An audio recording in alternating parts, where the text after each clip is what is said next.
ଆଜି ଆମେ ଓଡ଼ିଆ ସାହିତ୍ୟର ଗୋଟେ ବହୁତ ଜଣାଶୁଣା ଆଉ ଗୁରୁତ୍ୱପୂର୍ଣ୍ଣ କବିତାକୁ ନେଇ ଟିକେ ଗଭୀର ଆଲୋଚନା କରିବା। ହଁ ଆମେ କଥା ହେଉଛୁ ଉପନ୍ୟାସ ସମ୍ରାଟ ଫକୀରମୋହନ ସେନାପତିଙ୍କର ତାଙ୍କ ଲେଖନୀରୁ ସୃଷ୍ଟି ମାମୁ କବିତା ବିଷୟରେ। ହଁ ଏଟା ବାସ୍ତବିକ ବହୁତ ଭଲ ବିଷୟଟିଏ ବାଛିଛନ୍ତି। ଆମ ପାଖରେ ଏହାର କିଛି ବିଶ୍ଳେଷଣାତ୍ମକ ସମୀକ୍ଷା ଅଛି, ତ ସେହି ଆଧାରରେ ଆମେ ଏହାର ଭିତର କଥା ବୁଝିବାକୁ ଚେଷ୍ଟା କରିବା। ନିଶ୍ଚୟ, କାରଣ ଦେଖନ୍ତୁ ଫକୀରମୋହନଙ୍କୁ ତ ଆମେ ସାଧାରଣତଃ ତାଙ୍କ ଉପନ୍ୟାସ ପାଇଁ ବେଶୀ ଜାଣୁ। ଠିକ୍। କିନ୍ତୁ ତାଙ୍କ କବିତାରେ ଆଉ ବିଶେଷ କରି ଏ ମାମୁ ଭଳି କବିତାରେ ସେ ଯୋଉ ସାମାଜିକ ଚିତ୍ର ଆଙ୍କିଛନ୍ତି ଆଉ ଯୋଉ ସୂକ୍ଷ୍ମ ବ୍ୟଙ୍ଗ କରିଛନ୍ତି ସେଇଟା ସତରେ ଅନନ୍ୟ। ଏକଦମ ଠିକ୍ କହିଲେ। ତେବେ ଆମର ଆଜିର ଆଲୋଚନାର ମୂଳ ଉଦ୍ଦେଶ୍ୟ ହେଉଛି ଏଇ ଯୋଉ ବିଶ୍ଳେଷଣ ଆମ ପାଖରେ ଅଛି ସେଇଟାକୁ ଦେଖିକି ମାମୁ କବିତାର ଅସଲ ବାର୍ତ୍ତା କ'ଣ, ତାର ଶୈଳୀ କେମିତି, ଆଉ ସମାଜ ପାଇଁ ଏହାର ପ୍ରାସଙ୍ଗିକତା କ'ଣ ଶେଷତ ଟିକେ ଖୋଜିବା। ଆଚ୍ଛା, ଚାଲନ୍ତୁ ଆରମ୍ଭରୁ ହିଁ ମୂଳ କଥାକୁ ଯିବା। ଗୋଟେ ଏତେ ସାଧାରଣ ପାରିବାରିକ ଚରିତ୍ର ମାମୁ, ତାଙ୍କୁ ନେଇ ଏତେ ଚର୍ଚ୍ଚା କାହିଁକି? ଏଥିରେ ଏମିତି କ'ଣ ଖାସ୍ ଅଛି? ଦେଖନ୍ତୁ, ଏହାର କେନ୍ଦ୍ରରେ ତ ଅଛନ୍ତି ମାମୁ ଚରିତ୍ର, ମାନେ ମାଙ୍କର ଭାଇ। ଆମ ଓଡ଼ିଆ ସମାଜରେ ଏଇ ସମ୍ପର୍କର ଗୋଟେ ବହୁତ ଖାସ୍ ଜାଗା ଅଛି। ହଁ, ସେଇଟା ତ ଅଛି। ଆଉ କବିତାରେ ଏହି ଚରିତ୍ରକୁ ନା ଏକାଧିକ ଦିଗରୁ ଦେଖାଯାଇଛି। ସେଇଥିପାଇଁ ଏଟା ଏତେ ମଜାଦାର ହେଇଯାଇଛି। ଏକାଧିକ ଦିଗରୁ ଗୋଟେ ପଟେ ବୋଧେ ମାମୁଙ୍କର ସେଇ ପାରମ୍ପରିକ ରୂପଟା, ଯେମିତି ଜଣେ ସ୍ନେହୀ ସାହାଯ୍ୟ କଲା ଭଳି ଲୋକ ଯାହାଙ୍କ ଉପରେ ପରିବାର ଭରସା କରେ। ହଁ, ସେ ଦିଗଟା ତ ନିଶ୍ଚୟ ଅଛି। ବିଶ୍ଳେଷଣ ବି କହୁଛି ଯେ କବିତାରେ ମାମୁଙ୍କୁ ଜଣେ ଦୟାଳୁ, ପରୋପକାରୀ ଆଉ ଆଶ୍ରୟ ଦେଲା ଭଳି ଚିତ୍ରଣ କରାଯାଇଛି। ସେ ପରିବାର ପାଇଁ, ଖାସ୍ କରି ଭଣଜା ଭାଣିଜୀଙ୍କ ପାଇଁ ଗୋଟେ ଆଶ୍ୱାସନର ସ୍ଥାନ। କିନ୍ତୁ କଥାଟା ଏତିକିରେ ସରୁନି। ଆଚ୍ଛା, ତେବେ ଆଉ କୋଉ ଦିଗ ଅଛି? ଏଇଠି ବୋଧେ ଫକୀରମୋହନଙ୍କର ସେଇ ସ୍ପେଶାଲ ଟଚ୍ ଦେଖିବାକୁ ମିଳେ। ଏକଦମ। ଏଇଠି ଆସୁଛି ତାଙ୍କର ସେଇ ଜବରଦସ୍ତ ବ୍ୟଙ୍ଗ, ହସମଜା ଭିତରେ ସମାଜର କିଛି ଗଭୀର କଥା ଆଡ଼କୁ ଇଙ୍ଗିତ କରିବା। ଓହୋ, ଆମ ପାଖରେ ଥିବା ଯୋଉ ବିଶ୍ଳେଷଣ ହିଙ୍ଗିସେତା କହୁଛି ଯେ କବି ଦେଖେଇଛନ୍ତି କେମିତି ସମାଜର କିଛି ଲୋକ ଏ ମାମୁଙ୍କର ସରଳତା ବା ତାଙ୍କ ସ୍ଥିତିର ଫାଇଦା ଉଠାନ୍ତି। ଆଚ୍ଛା। ସେମାନଙ୍କର ଲୋଭ, ଚତୁରପଣିଆ ଆଉ ସ୍ୱାର୍ଥପରତାକୁ କବି ପରୋକ୍ଷରେ ବ୍ୟଙ୍ଗ ମାଧ୍ୟମରେ ସମାଲୋଚନା କରିଛନ୍ତି। ବୁଝିଲେ, ମାମୁ ଜଣେ ଭରସାଯୋଗ୍ୟ ଲୋକ ହେଇଥିବାରୁ ଲୋକେ ନିଜ କାମ କରେଇ ନେବା ପାଇଁ, ପଇସା ପାଇଁ ହଉ କି ସାହାଯ୍ୟ ପାଇଁ ହଉ କି ଆଉ କିଛି ସମସ୍ୟାର ସମାଧାନ ପାଇଁ ତାଙ୍କ ପାଖକୁ ଦୌଡ଼ନ୍ତି। କିନ୍ତୁ ସେମାନଙ୍କ ମନ ଭିତରେ ଅଲଗା କଥା ଥାଏ, ଏମିତି କିଛି। ହଁ, ପ୍ରାୟ ସେଇଆ। ଏଇଟା ଗୋଟେ ବହୁତ ସୂକ୍ଷ୍ମ ସାମାଜିକ ସମାଲୋଚନା। ମାମୁ ଜାଣତରେ ହଉ କି ଅଜାଣତରେ ହଉ ସମାଜର ସେଇ ସ୍ୱାର୍ଥ ଖୋଜିବା ପ୍ରବୃତ୍ତିର ଗୋଟେ ପ୍ରକାର ଶିକାର ହୁଅନ୍ତି ବା ସାକ୍ଷୀ ରୁହନ୍ତି। ତେଣୁ ଏଇଟା ଖାଲି ଜଣେ ଲୋକର କାହାଣୀ ନୁହେଁ, ଏଇଟା ପୁରା ସମାଜର ଗୋଟେ ଆଇନା ଭଳି। ଏଇଟା ସତରେ ଚିନ୍ତା କରିବା କଥା।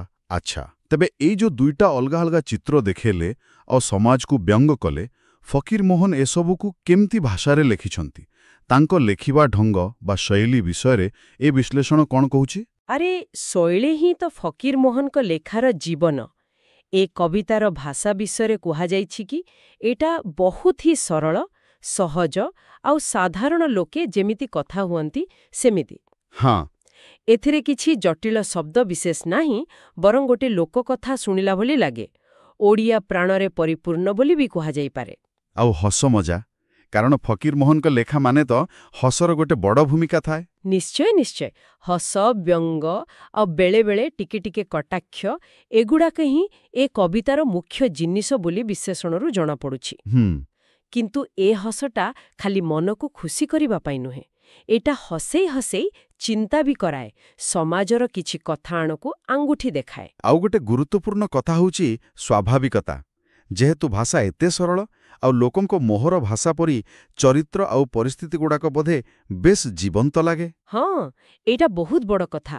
ସାଧାରଣ ଜୀବନର ଛୋଟ ଛୋଟ କଥା, ଚରିତ୍ରମାନଙ୍କ କଥାବାର୍ତ୍ତା, ସେମାନଙ୍କର ଚାଲିଚଳନ ଏତେ ସ୍ୱାଭାବିକ ଭାବେ ବର୍ଣ୍ଣନା କରାଯାଇଛି ଯେ ପଢ଼ିଲା ବେଳକୁ ଲାଗେ ସତେ ଯେମିତି ଆମ ଚାରିପାଖରେ ଏସବୁ ଘଟୁଛି।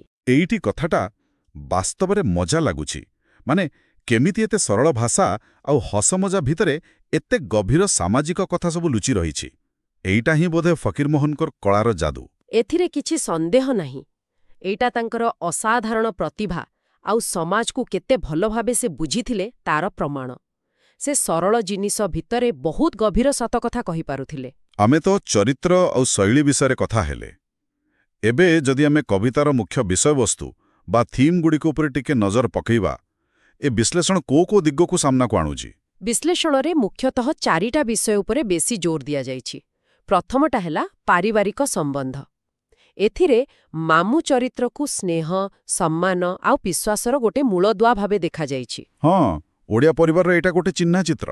ଠିକ୍। ଦ୍ୱିତୀୟଟା ହେଲା ସେଇ ସାମାଜିକ ବ୍ୟଙ୍ଗ, ଯୋଉ ବିଷୟରେ ଆମେ ଏବେ କଥା ହେଉଥିଲେ। ହଁ ହଁ। କେମିତି ଲୋକମାନେ ନିଜ ସ୍ୱାର୍ଥ ପାଇଁ ମାମୁଙ୍କ ସମ୍ବଳ ହଉ କି ତାଙ୍କ ପ୍ରଭାବ ହଉ ତାକୁ ବ୍ୟବହାର କରନ୍ତି, ତାର ଗୋଟେ ବାସ୍ତବ ଚିତ୍ର କିନ୍ତୁ ବ୍ୟଙ୍ଗ କରିକି ଦିଆଯାଇଛି। ଆପଣ ଆଗରୁ କହୁଥିଲେ ଯେ ମାମୁଙ୍କୁ ଦୟାଳୁ ଆଉ ପରୋପକାରୀ ବି ଦେଖାଯାଇଛି। ତାହେଲେ ତୃତୀୟ ଥିମ୍ଟା ମାନବିକତା ସହ ଜଡ଼ିତ କି? ଏକଦମ। ତୃତୀୟ ଥିମ୍ ହେଉଛି ମାନବିକତା। ଦେଖନ୍ତୁ, ମାମୁ ଚରିତ୍ରଟା ଖାଲି ହସିବାର ପାତ୍ର ନୁହେଁ। ତାଙ୍କ ଭିତରେ ମଣିଷର ସେଇ ସହାନୁଭୂତି, ଅନ୍ୟକୁ ସାହାଯ୍ୟ କରିବାର ସେଇ ସହଜ ଭାବନା, ସେଇଟା ବି ଦେଖାଯାଇଛି।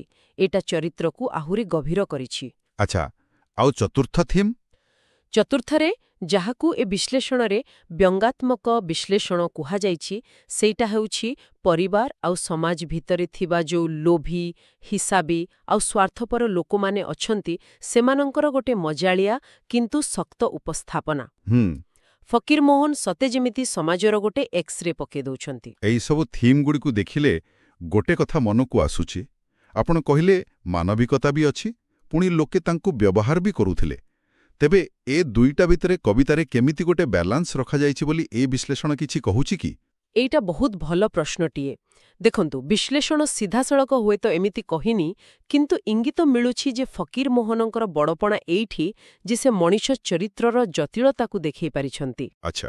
ମାନେ, ଜଣେ ଲୋକ ଏକା ସମୟରେ ସରଳ ବି ହେଇପାରେ, ଦୟାଳୁ ବି ହେଇପାରେ, ଆଉ ଅନ୍ୟମାନଙ୍କର ସ୍ୱାର୍ଥପରତାର ଶିକାର ବି ହେଇପାରେ। ସେମିତି ସମାଜରେ ଭଲ ଲୋକ ବି ଅଛନ୍ତି, ଖରାପ ଲୋକ ବି ଅଛନ୍ତି। ଏ ଯୋଉ ବାସ୍ତବତା, ସେଇଟାକୁ ହିଁ ସେ ବୋଧେ ସାମ୍ନାକୁ ଆଣିଛନ୍ତି। ବୁଝିଲି। ଏବେ ଯଦି ଆମେ କବିତାର ସାହିତ୍ୟିକ ମୂଲ୍ୟ ଆଉ ଓଡ଼ିଆ ସାହିତ୍ୟରେ ଏହାର ଜାଗା ବିଷୟରେ କଥା ହେବା, ଏହି ବିଶ୍ଳେଷଣ ଏହାକୁ କେମିତି ଦେଖୁଛି? ଏ ବିଶ୍ଳେଷଣ ତ ମାମୁ କବିତାକୁ ଓଡ଼ିଆ ସାହିତ୍ୟରେ ଆଉ ଖାସ୍ କରି ବ୍ୟଙ୍ଗ କବିତା ଭିତରେ ଗୋଟେ ମାଇଲ ଖୁଣ୍ଟ ଭଳି ଦେଖୁଛି। ଏହାକୁ ଗୋଟେ ଶ୍ରେଷ୍ଠ ବ୍ୟଙ୍ଗ କବିତା କହିଲେ ବି କିଛି ଭୁଲ ହବନି। ଏହାର ମୁଖ୍ୟ କାରଣ କ'ଣ? ଖାଲି ହସମଜା ପାଇଁ ନା ଆଉ କିଛି? ନା, ଖାଲି ହସମଜା ପାଇଁ ନୁହେଁ। ଏହାର ଅସଲ ଶକ୍ତି ହେଉଛି ସେଇ ହସଲ ପର୍ଦ୍ଦା ପଛରେ ଥିବା ଗଭୀର ସାମାଜିକ ସତ୍ୟ ଆଉ ସମାଲୋଚନା। ବିଶ୍ଳେଷଣ କହୁଛି, ଏଇଟା ପାଠକକୁ ଖାଲି ହସାଏନି, ବରଂ ନିଜକୁ ଦେଖିବାକୁ ଆଉ ସମାଜର ଚାଲିଥିବା କିଛି ରୀତିନୀତି ଉପରେ ପ୍ରଶ୍ନ କରିବାକୁ ବି ପ୍ରେରଣା ଦିଏ। ଆଚ୍ଛା। ଆଉ ତା ସହିତ ଫକୀରମୋହନଙ୍କର ଯୋଉ ଗୋଟେ ସମାଜ ସୁଧାରକ ମନୋଭାବ ଥିଲା, ସେଇଟା ବି ଏଥିରେ ପୁରା ସ୍ପଷ୍ଟ। ସେ ଖାଲି ସମସ୍ୟା ଦେଖେଇ ଦେଇ ଚୁପ୍ ବସି ନାହାନ୍ତି, ବରଂ ତାଙ୍କ ବ୍ୟଙ୍ଗ ଭିତରେ ଗୋଟେ ଭଲ ସମାଜ ଗଢ଼ିବା ପାଇଁ ବି ପରୋକ୍ଷରେ ଆହ୍ୱାନ ଦେଇଛନ୍ତି। କିନ୍ତୁ ସବୁ ବଡ଼ କାମର ଯେମିତି କିଛି ସମାଲୋଚନା ବି ଥାଏ, ଏହାର ବି ନିଶ୍ଚୟ ଥିବ। ବିଶ୍ଳେଷଣରେ ସେମିତି କିଛି ଅଛି କି? ହଁ, ସୂଚନା ମିଳୁଛି ଯେ କିଛି ସମାଲୋଚକ କୁହନ୍ତି ଯେ କେତେକ ଜାଗାରେ ବର୍ଣ୍ଣନା ବା ହସଟା ଟିକେ ବେଶୀ ହେଇଗଲା ଭଳି ଲାଗିପାରେ, ମାନେ ଅତିରଞ୍ଜିତ। ଓହୋ, ଅତିରଞ୍ଜିତ। କିନ୍ତୁ ଏଇ ବିଶ୍ଳେଷଣ ପୁଣି ଯୁକ୍ତି କରୁଛି ଯେ ବ୍ୟଙ୍ଗ ସାହିତ୍ୟରେ ଏମିତି ଅତିରଞ୍ଜନ ବେଳେବେଳେ ଦରକାର ପଡ଼େ, କଥାଟାକୁ ଆହୁରି ଜୋରଦାର କରିବା ପାଇଁ। ହଁ, ସେଇଟା ବି ଠିକ୍। ଏଇଟା ତ ବ୍ୟଙ୍ଗର ଗୋଟେ ସ୍ୱାଭାବିକ ଅଙ୍ଗ। ବୁଝିଲି। ତାହେଲେ ମୋଟାମୋଟି ଦେଖିବାକୁ ଗଲେ ଏହାର ସାହିତ୍ୟିକ ମୂଲ୍ୟକୁ କେହି ମନା କରିପାରିବେନି, କାରଣ ଏଇଟା ସାଧାରଣ ଲୋକଙ୍କୁ ଜୀବନର ସତ କଥାକୁ ଏତେ ଭଲ ଭାବେ ଧରି ରଖିଛି ଯେ ଏଇଟା ଓଡ଼ିଆ ସାହିତ୍ୟ ପାଇଁ ଗୋଟେ ବହୁତ ଦାମୀ ସମ୍ପତ୍ତି ହେଇଯାଇଛି। ନିଶ୍ଚୟ। ଏଇଟା ଖାଲି ଗୋଟେ କବିତା ହେଇ ରହିନି, ଏଇଟା ସେଇ ସମୟର ସମାଜର ଗୋଟେ ଛବି, ଗୋଟେ ସାମାଜିକ ଡକ୍ୟୁମେଣ୍ଟ କହିଲେ ବି ଚଳିବ। ଆଚ୍ଛା, ଚାଲନ୍ତୁ ଏତେ ସବୁ କଥା ପରେ ଏହାର ଗୋଟେ ସାରାଂଶ ବାହାର କରିବା। ମାମୁ କବିତାର ଅସଲ ବାର୍ତ୍ତା କ'ଣ, ଆଉ ଫକୀରମୋହନଙ୍କର ସଫଳତା କୋଉଠି, ଯୋଉଟା ଏ ବିଶ୍ଳେଷଣରୁ ଜଣାପଡ଼ୁଛି? ଦେଖନ୍ତୁ, ମୂଳ କଥା ହେଲା ଫକୀରମୋହନ ମାମୁ ଭଳି ଗୋଟେ ଅତି ଚିହ୍ନା ପାରିବାରିକ ଚରିତ୍ରକୁ ନେଇ ସରଳ ଭାଷା ଆଉ ହସମଜାର ପର୍ଦ୍ଦା ଭିତରେ ସମାଜର ଯୋଉ ଜଟିଳ ସମ୍ପର୍କ ଅଛି, ମଣିଷର ଯୋଉ ସ୍ୱାର୍ଥପରତା ଅଛି ଆଉ ସାମାଜିକ ଅସଙ୍ଗତି ଅଛି, ସେସବୁକୁ ବହୁତ ସଫଳ ଭାବେ ପଦାକୁ ଆଣିଛନ୍ତି। ଏଇଟା ହିଁ କବିତାର ମର୍ମ। ଆଉ ତାଙ୍କର ସଫଳତା ହେଉଛି ସେହି ସରଳ ଲୋକଙ୍କ ପାଖରେ ପହଞ୍ଚିଲା ଭଳି ଢଙ୍ଗ ଆଉ ସେହି ଶକ୍ତିଶାଳୀ ବ୍ୟଙ୍ଗର ମିଶ୍ରଣ ଯାହା ଗୋଟେ ସାଧାରଣ ବିଷୟକୁ ବି ଗୋଟେ ଅସାଧାରଣ ସାହିତ୍ୟିକ କୃତି ବନେଇ ଦେଇଛି। ହଁ, ଆଉ ଏହାର ମହତ୍ତ୍ୱ ଖାଲି ସେଇ ସମୟ ପାଇଁ ନଥିଲା। ଏଇଟା ସେତେବେଳେର ସମାଜର ଆଇନା ହବା ସହିତ ଓଡ଼ିଆ ସାହିତ୍ୟକୁ ବହୁତ ସମୃଦ୍ଧ କରିଛି ଆଉ ପରବର୍ତ୍ତୀ ପିଢ଼ିର ଲେଖକମାନଙ୍କୁ ବି ପ୍ରଭାବିତ କରିଛି। ତେବେ ଏ ସବୁରୁ ଆମେ କ'ଣ ଶିଖିପାରିବା? ମୋତେ ଲାଗୁଛି ମୂଳ କଥା ହେଉଛି ଫକୀରମୋହନଙ୍କର ସେଇ ଗୋଟେ ଅଦ୍ଭୁତ ଦକ୍ଷତା, ମାନେ ସାଧାରଣ ଭିତରୁ ଅସାଧାରଣକୁ ଖୋଜି ବାହାର କରିବା ଆଉ ସମାଜର କଡ଼ା ସତ୍କୁ ବି ହସେଇ ହସେଇ କହିଦେବାର କଳା। ଏକଦମ ସଠିକ୍।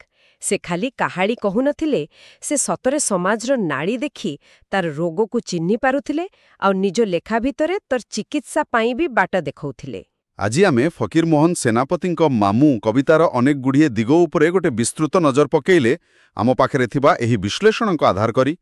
ଏ ଆଲୋଚନାରୁ ଏଇଟା ତ ସ୍ପଷ୍ଟ ଯେ ହସମଜା ଖାଲି ମନୋରଞ୍ଜନ ପାଇଁ ନୁହେଁ, ଏଇଟା ସମାଜକୁ ସମାଲୋଚନା କରିବା ଆଉ ସଚେତନ କରିବାର ଗୋଟେ ବହୁତ ଶକ୍ତିଶାଳୀ ମାଧ୍ୟମ ବି ହେଇପାରେ।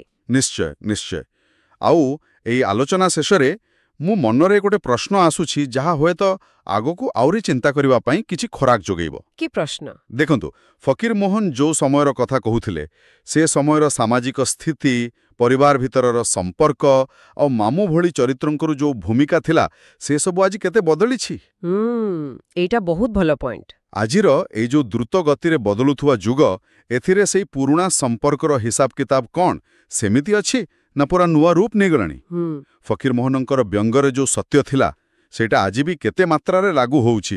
ମାମୁଁଙ୍କୁ ଦେଖିବାର ଦୃଷ୍ଟିଭଙ୍ଗୀ କ'ଣ ଏବେ ବି ସେଇଆ, ନା ସମୟ ସାଙ୍ଗରେ ତା ବି ବଦଳିଗଲାଣି? ଏଇଟା ଗୋଟେ ବିଷୟ ଯାହା ଉପରେ ନିଜେ ନିଜେ ଟିକେ ଭାବି ହବ, ଅନୁଶୀଳନ କରିହବ। ବାସ୍ତବିକ ଏହା ଏକ ଗଭୀର ଚିନ୍ତା ପାଇଁ ବହୁତ ଭଲ ପ୍ରସଙ୍ଗ। ଫକୀରମୋହନଙ୍କ ସମୟ ଆଉ ଆଜିର ସମୟ ଭିତରେ କ'ଣ ଫରକ, କ'ଣ ସମାନତା, ସେଇଟା ତୁଳନା କରି ଦେଖିବା ଗୋଟେ ମଜାଦାର କାମ ହେଇପାରେ।